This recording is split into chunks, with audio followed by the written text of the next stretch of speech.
Search Assistant found a package of 2 gas stations in Minnesota that you can buy with $290,000 down and net $195,000 after making your loan payment. This assumes you use a 10-year, 11.5% interest, 5% down SBA loan to buy this business that's advertising $500,000 a year in annual cash flow. And then you also need to purchase real estate that's valued at about $1.1 million. You're gonna have to put 20% down on that. The interest rate's gonna be 7% and the term's gonna be 25 years. Now the 20% down requirement on the real estate is because this would be considered special purpose real estate. Gas station isn't easily converted into a different concept. Now the big question when looking at any gas stations is gonna be how much time is the owner spending working there? I think we all know gas stations or convenience stores around us where the owner just seems to be there all day, every day, 24/7 somehow. Or it's all family members, so you might have 3 or 4 family members that work in the business that are covering that 24/7 work week. And if they're selling, certain brokers might add back all 3 or 4 salaries, which is gonna make the cash flow look really high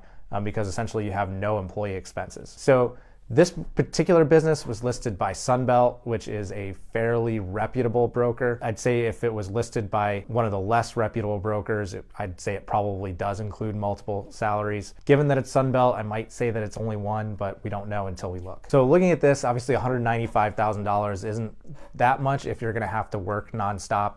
And by the way, that $195 doesn't include expenses like CapEx or taxes, which are gonna reduce that number by even more, because one thing, your taxes when you do these purchases are gonna feel higher than your tax rate actually is because you're paying tax on the money that goes to pay down the debt. And I think because a lot of those expenses are missing in the cash flow and a lot of the gas stations that are advertised on sites like BizBuy and BizQuest, I think they greatly overstate the cash flow and it makes them look a lot more attractive than they really are. Reach out if you wanna buy a business together, or check out our Search Assistant to find more businesses like this one, or maybe even a little better than this one.